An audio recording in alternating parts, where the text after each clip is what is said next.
한국 금메달 따주세요. 제 목숨이 걸렸어요. 일본의 작은 가정집. 한 여학생이 파리올림픽을 시청하며 두 손 모아 기도하고 있습니다. 부모님은 심각한 표정을 지으며 TV를 지켜보고 있는데요. 도대체 이 가족에겐 무슨 일이 있었던 것일까요? 오늘은 일본에서 넘어온 유쾌한 사연을 여러분께 들려드리려고 합니다. 오늘의 이야기 시작합니다. 아, 참. 여러분의 구독과 좋아요는 폭염도 물러가게 합니다. 제게 시원한 바람 한번 쏴주세요. 여러분 안녕하세요. 제 이름은 사야카입니다. 일본에서 대학을 다니고 있는 평범한 학생이죠. 파리올림픽이 한창 진행 중인 여름, 우리 집에서는 평소와 다름없는 일상이 이어지고 있었지만 그 아래에는 항상 긴장감이 감돌고 있죠. 저는 일본에서 태어난 외동딸로, 아빠는 순수 일본인이고 엄마는 한국인 외할아버지와 일본인 외할머니 사이에서 태어난 혼혈이시죠. 아빠는 유도 도장관장을 오랫동안 하셨고 엄마는 태권도 도장관장님이세요. 네, 맞아요. 한 지붕 아래 두 나라를 대표하는 국기가 모여있는 가족이죠. 일본의 유도, 한국의 태권도. 제가 어린 시절부터 올림픽이나 아시안게임이 다가올 무렵에는 집안의 분위기가 때론 뜨겁고 때론 차가운 냉온을 왔다 갔다 하는 긴장감이 감돌곤 했습니다. 바로 부모님이 자신의 무술이 최고라고 자부하시며 기싸움을 펼치시거든요. 아빠와 엄마는 각자 자신이 사랑하는 무술이 최고라고 주장하시며 올림픽이나 아시안게임 때마다 유도와 태권도의 중계방송을 두고 TV 리모컨의 소유권을 항상 다투셨어요. 두 분 모두 제가 태어나기 이전 젊은 시절에 각 종목 선수를 하셨기 때문에 승부욕은 날할 것도 없고요. 방콕에서 진행된 아시안게임에서 두 분이 만나 결혼까지 하셨다고 했는데 종목을 초월한 사랑이 결혼을 하신 이후로는 올림픽과 아시안게임마다 부부싸움으로 번지는 모습이 참 웃겼습니다. 어릴 적부터 무도인 부모님 밑에서 자란 저는 부모님의 등살에 밀리다 못해 결국 운동 자체를 포기했습니다. 아빠가 유도로 끌어들이려 하고 엄마가 태권도로 끌어들이려 하며 저를 사이에 두고 벌어진 부모님의 줄다리기에 제 몸과 마음이 지쳐버렸기 때문이죠. 게다가 돌아가신 외할아버지께서 한국의 국기인 태권도에 대한 자부심을 갖고 계셨고 외할아버지도 일본으로 넘어와서 태권도장을 차릴 정도로 태권도에 대한 사랑이 넘치는 분이셨기에 그 피를 물려받은 엄마는 오죽하겠어요. 한국인의 피를 가진 엄마는 한국이 태권도로 금메달을 딸 때마다 소녀처럼 행복해하셨고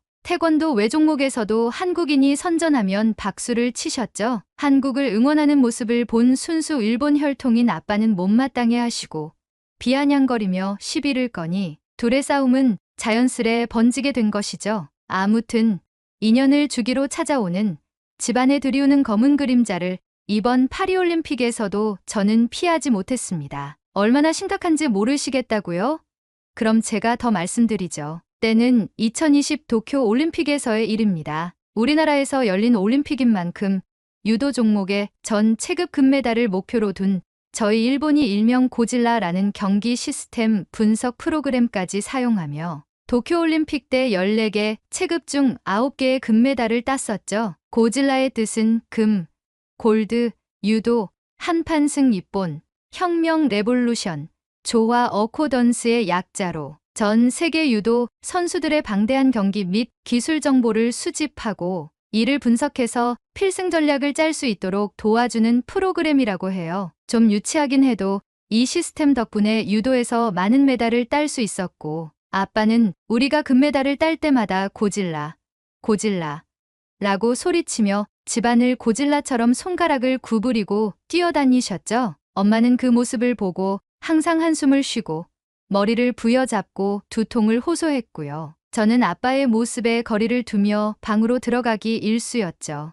그런데 도쿄올림픽 때 큰 사건이 터지고야 말았죠. 유도에서는 우리나라가 금메달을 휩쓴 반면 태권도 종목에서 한국은 금메달을 따지 못하자 아빠가 엄마를 약간 놀리셨고 그 이후로 엄마는 기분이 많이 상하셨어요. 그런데 거기서 그쳐야 할 아빠의 놀림이 점점 과해지며 고질라의 모습으로 변하더니 집안을 활개치며 뛰어다니셨죠. 저는 아빠에게 그만하라고 정신이 없다고 소리치며 아빠를 말렸지만 아빠는 영화 속에서 무엇이든 부수고 다니는 고질라처럼 더욱더 신나서 활개를 치셨죠. 그런데 제 입이 떡 벌어지는 경악스러운 순간이 눈 깜짝할 새에 일어났어요. 참다 못한 엄마가 소파에서 일어나 아빠에게 돌려차기를 시전하였고 정확히 오른쪽 얼굴을 가격당한 아빠가 그대로 바닥에 곤두박질 쳤죠. 순식간에 일어난 상황에 저는 당황하였고 엄마는 큰 소리를 지르며 여태까지 살아온 인생에서 당신이 제일 싫은 순간이야 라고 버럭하시고는 방으로 들어가 문을 쾅 하고 닫으셨죠. 저는 우선 아빠가 너무 큰 소리로 바닥에 고꾸라지셨기에 걱정이 되는 마음에 아빠에게 달려갔어요. 아빠에게 물었어요. 아빠, 괜찮아요?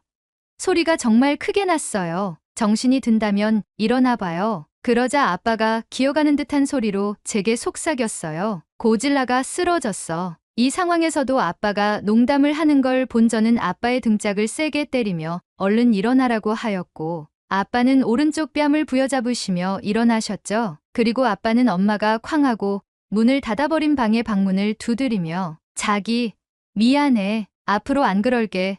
사과를 받아줘. 라고 하였지만 방 안에선 아무 소리도 들리지 않았죠. 그렇게 저와 아빠는 엄마의 기분이 풀릴 때까지 기다렸어요. 하지만 저흰 그날부터 그 다음날까지 밥을 먹지 못했죠. 엄마가 방에서 꿈쩍도 안 하시고 나오시지도 않고 식사도 안 챙겨주시고 뭐라도 먹을 게 있나 냉장고를 봤지만 아무것도 없었고 제가 엄마가 있는 방 문을 두드리며 배고프다고 연신 말했음에도 불구하고 엄마는 아무런 미동 없이 나가라는 단어만 말씀하셨죠. 하루 반나절을 굶고 나니 아빠가 저를 데리고 밖으로 나가 초밥집에 들러 초밥으로 허기를 달랬어요. 아빠에게 우리 계속 이렇게 밥을 사 먹어야 할까요?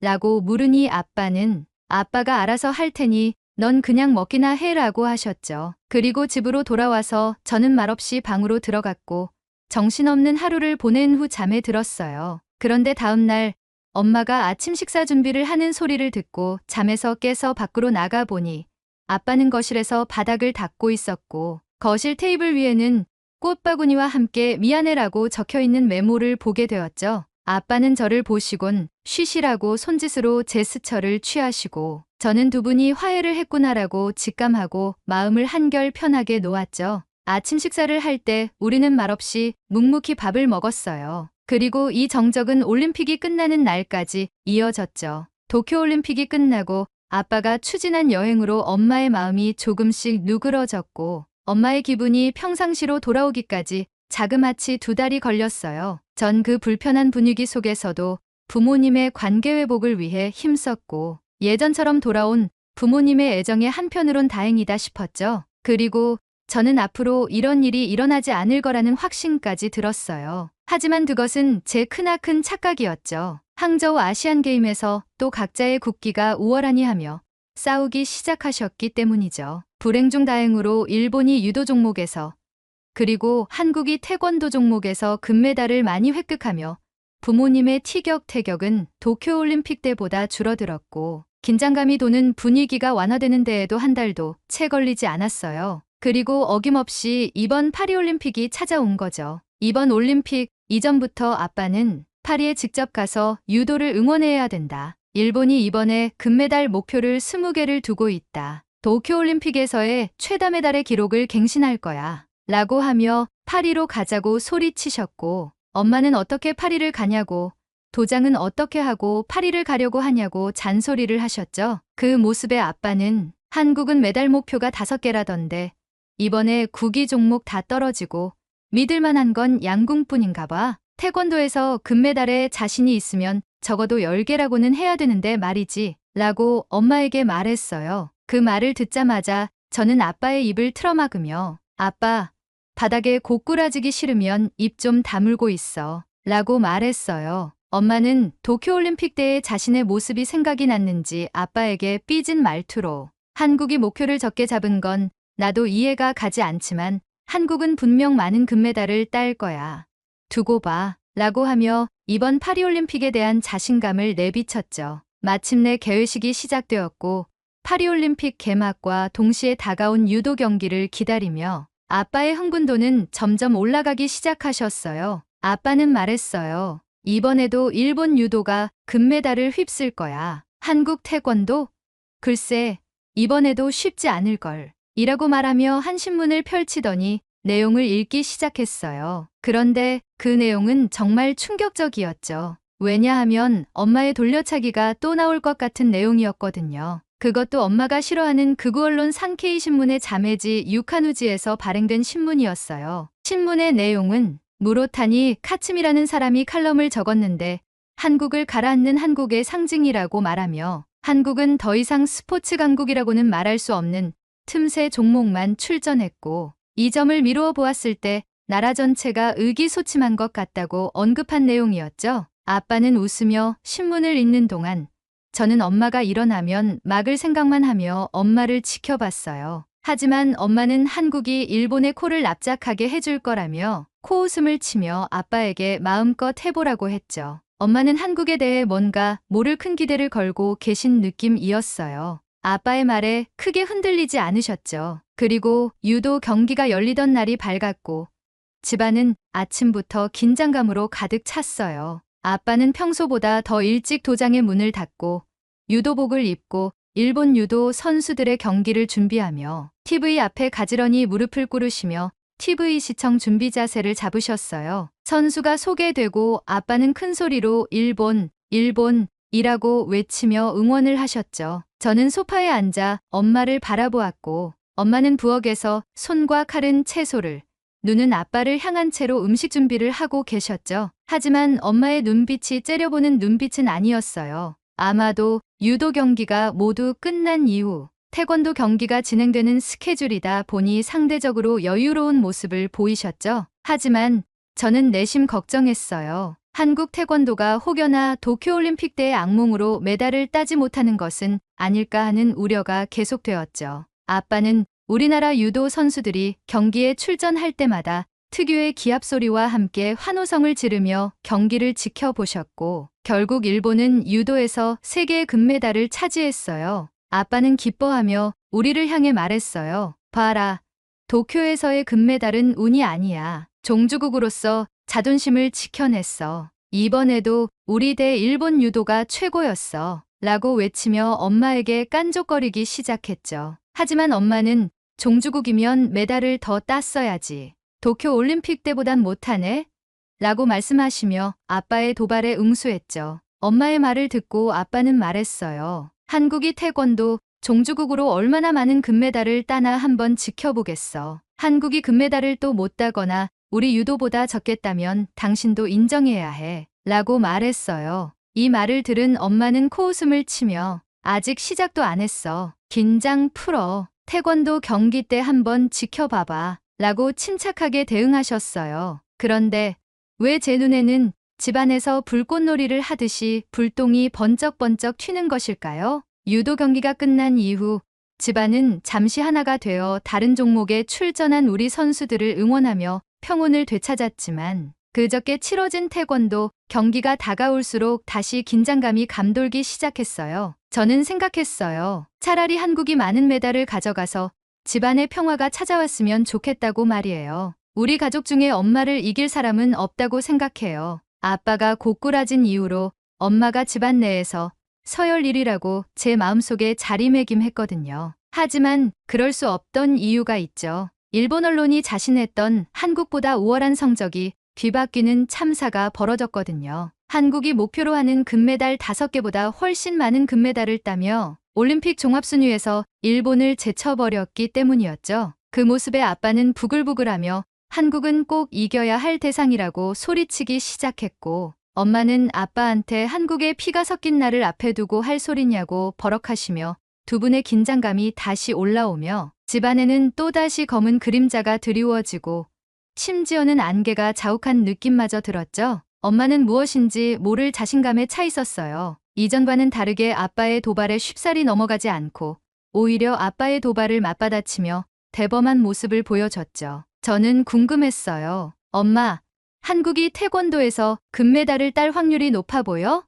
예전에 엄마의 모습이 아니야. 엄마는 제 물음에 웃으며 답하셨어요. 사야카, 엄마는 도쿄올림픽 이후로 매일같이 태권도 관련 뉴스를 확인했어. 한국을 대표해서 나오는 선수들도 파악했고 그 선수들의 기량도 분석했어. 아마 이번에는 한국이 금메달을 딸 거야. 나는 그 믿음이 있어. 넌 일본인이지만 한국의 피도 섞여 있다는 거 잊지 마. 한국, 일본 모두 우리 편인 거야. 저는 엄마의 말을 듣고 정체성의 혼란이 조금 오긴 했지만 한국과 일본이 모두 잘 지냈으면 하는 바람이 있어요. 그랬다면 이렇게 부모님이 싸우시진 않으셨을 것이니까요. 반면 아빠는 이미 유도 경기가 끝났다는 안도감에 여유를 부리며 태권도 경기 뭐하러 보냐고 비아냥대며 한국은 금메달 못 딸 거라고 소리치며 큰 관심을 두지 않는 듯 보였죠. 그렇게 파리올림픽에서 태권도 종목이 시작되었고 첫 체급은 58kg이야 남자 개인전이었어요. 엄마는 유도 경기날 아빠가 했던 것과 똑같이 태권도 도장을 일찍 닫고 집에 들어와 한국어로 적혀있는 자신의 도복을 꺼내 입고 TV 앞에 앉아 준비를 하셨어요. 아빠는 따라하냐며 비아냥대긴 했지만 유도 경기가 이미 끝났고 일본이 금메달을 3개나 챙겼다는 자신감 때문인지 태권도 경기를 흥미롭게 지켜보지 않으셨죠. 하지만 엄마는 이날을 손꼽아 기다려온 사람처럼 일본인임에도 불구하고 한국을 향한 응원을 시작하셨죠. 아마도 엄마는 태권도가 얼마나 훌륭한 국기인지 아빠에게 보여주고 싶어 하시는 것 같았어요. 경기가 시작되자 박태준이라는 한국 선수가 가볍고 빠른 움직임으로 점수를 연이어 획득하였어요. 한국 선수의 날쌘 모습에 무관심하던 아빠는 화면을 주시하기 시작했고 엄마는 자신이 분석한 대로 박태준 선수의 빠른 움직임에 감탄하며 응원을 이어가셨죠. 박태준은 뛰어난 기량을 발휘하며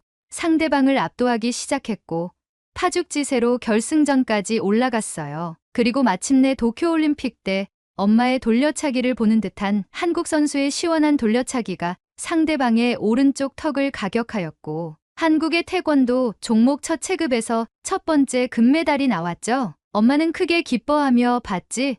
태권도도 만만치 않아 라고 외치셨고 아빠는 오른쪽 턱을 손으로 감싸며 약간 놀란 표정을 지으시더니 태권도 경기를 좀 더 진지하게 지켜보게 되었죠. 다음 날 한국의 두 번째 체급 경기가 있었어요. 태권도 57kg급 여자 개인전이 시작되었고 출전한 한국의 김유진 선수는 시작부터 놀라운 피지컬과 움직임으로 상대를 제압하기 시작했어요. 엄마는 신나서 말했어요. 사야카, 저 선수는 세계 랭킹이 24위밖에 안 되는데도 불구하고 이번 올림픽 기대주야. 어렵게 파리올림픽 선수단에 승선했기 때문에 그만큼 간절한 마음을 가지고 뛰는 거야. 잘 봐봐. 김유진 선수가 어떻게 결투하는지. 엄마는 자신이 분석한 내용을 연신 얘기해주며 저와 아빠의 몰입도를 올리기 시작했어요. 그리고 김유진 선수는 16강전에서 세계 랭킹 5위인 터키 선수의 머리를 연달아 가격하며 경기를 압도하였고 183cm의 압도적인 신장을 바탕으로 경기를 승리로 이끌었습니다. 엄마는 또 소리를 지르며 환호하였고 저는 한동안 말을 잇지 못했습니다. 이번 파리올림픽에서 유도 경기를 봤을 땐 조금 루즈한 느낌이 들었었어요. 규정을 바꾸고 점수 배점을 바꿔서 공격적이지 않은 유도 경기로 변했다는 얘기를 들었죠. 하지만 태권도는 달랐어요. 리듬감과 템포감으로 상대를 좌지우지하고 화려한 발차기와 찌르기, 기술 등으로 제대로 된 격투기의 느낌을 보여주었죠. 그리고 선수들의 신체 조건이 날쌘 체형이라 더 멋져 보였어요. 엄마는 신이 난다며 평소 안 마시는 맥주를 들고 와서 마시기 시작했고 아빠는 슬그머니 엄마의 옆에 앉아 같이 맥주를 마시며 경기에 집중했어요. 기분이 좋은 엄마 옆에서 아빠가 위기감을 느꼈는지 그래도 다음 상대들한테 안 될걸? 세계 랭킹 4위래 라고 깐죽대기 시작했죠. 맞아요. 8강전에서 만난 상대는 세계 랭킹 4위였어요. 그리고 외모도 아시아계 혼혈 같았죠. 알고 보니 한국계 선수였고 대등한 대련을 펼쳤습니다. 하지만 엄마의 간절함이 통한 탓인지 김유진 선수는 긴 다리를 이용한 머리 공격을 펼치며 극적인 승리를 거두었죠. 엄마는 아빠를 발로 밀치며 가까이 붙지 말라고 하였고 아빠는 그럼에도 불구하고 엄마를 놀리는데 열중하였어요. 그리고 엄마의 응원에 고비가 찾아왔죠. 태권도 여자 개인전 4강에서 세계 랭킹 1위이고 지난 두 번의 아시안게임에서 2연속 금메달을 목에 건 중국의 러중스와 맞붙게 된 것입니다. 엄마는 저에게 말했어요. 김유진 선수가 이번 경기만 이기면 무조건 금메달이야. 나는 확신이 있어. 저는 그래도 세계 랭킹 1위를 어떻게 이기냐고 생각하며 한동안 또 밥을 굶어야 하나 하는 근심 걱정을 하며 경기를 관람했습니다. 그런데 놀라운 일이 벌어졌습니다. 한국의 김유진 선수가 경기 초반부터 놀라운 발재간으로 공격을 성공시켜 상대 중국 선수를 당황하게 만드는 거 아니겠어요? 그렇게 초반부터 쉴 새 없이 밀어붙이던 한국 선수는 라운드가 진행될 때마다 점수차를 크게 벌려 나가기 시작했습니다. 엄마는 한국의 김유진 선수가 공격을 성공할 때마다 그렇지, 잘한다 하며 응원하였고, 한국 선수의 파상 공세에 중국은 처참히 무너졌습니다. 10대 3 한국의 김유진 선수의 압승이었습니다. 엄마는 거의 정신을 잃을 정도로 한국 선수에게 응원을 보냈고, 아빠는 말없이 상황을 지켜만 보고 있었습니다. 저는 태권도가 이렇게 매력적인 스포츠구나 하는 생각이 들며 엄마의 응원에 동참하기 시작했어요. 아빠는 저를 째려보았고 저는 무언의 눈빛으로 아빠도 참여하라고 눈치를 주었죠. 그리고 대망의 결승전. 상대는 세계 랭킹 2위의 이란의 키안 이찬데라는 선수였습니다. 세계 랭킹 2위라고 하니 어려운 상대를 만난 것 같은 기분이 들어 태권도에서의 금메달까지의 여정은 정말 험난하구나 라고 느꼈습니다. 하지만 걱정과는 달리 세계 랭킹 1위를 꺾고 올라온 김유진 선수의 플레이는 거침없었어요. 머리 공격으로 점수를 따내고 상대를 위협하며 일방적인 경기를 이끌어갔죠. 엄마는 그 모습을 보고 미소를 지으며 금메달이 눈앞에 보이는 것처럼 응원하였고, 아빠는 심드렁한 표정을 지으며 절대 안 될 것이라는 부정을 태우고 있었죠. 그리고 라운드 스코어 2대 0으로 한국의 김유진 선수가 금메달을 따내자 엄마는 괴성을 지르며 집안에서 발차기와 돌려차기를 허공에 냅다 갈기기 시작했어요. 저와 아빠는 멀찍이 떨어져 그 모습을 지켜봤고 저는 엄마의 기쁨에 박수를 쳐줬어요. 그리고 속으로 생각했죠. 아, 밥을 굶을 일은 없겠다 하고요. 하지만 이 기쁨에 아빠가 찬물을 끼얹었어요. 그래봤자 금메달 2개네. 일본은 3개라고. 한국이 태권도에서 금메달 3개 이상 딸 일은 없을 거야. 오늘 행운을 다 썼어. 그 순간 엄마의 표정이 싸늘하게 굳어져 가더니 아빠를 째려보며 말했어요. 그래, 한국이 금메달 3개 이상 딸 때까지 밥은 알아서 먹는 걸로 하자. 그러고는 바로 방으로 들어가 문을 쾅 하고 닫아버리셨죠. 저는 아빠의 등짝을 때리며 책임지라고 하고 어떻게 할 거냐고 물었어요. 아빠는 나가서 초밥이나 사 먹자고 말하셨지만 저는 엄마가 해준 따뜻한 음식이 좋기 때문에 싫다고 했죠. 도쿄올림픽 때의 악몽이 되살아나는 것 같아 몹시 힘든 지금, 한국의 태권도 선수들을 향한 응원만이 엄마의 기분을 좋게 하는 일이라고 생각했고 이렇게 사연을 보냅니다. 우리 모두 한국 태권도 대표팀의 금메달을 위해 응원해요. 저 밥 먹고 싶습니다. 굶기 싫어요. 일본에서 날아온 오늘의 사연 어떠셨나요? 이런 가정에서 태어난 사야카의 마음을 알 수는 없지만 정말 곤란해 보입니다. 하지만 한국 대표팀을 응원한다는 것은 정말 뿌듯한 일이네요. 오늘의 이야기는 여기까지입니다. 파리올림픽에서 한국의 태권전사 태권낭자들이 금빛 물결을 이어갈 수 있도록 응원하는 차원에서 좋아요와 구독 한 번씩 부탁드리겠습니다. 파리올림픽에서의 한국 대표팀, 그리고 4년 동안 피땀 흘린 전 세계 많은 선수들이 부상 없이 무사히 재기량을 펼치고 오길 기원하겠습니다. 시청해주셔서 감사합니다.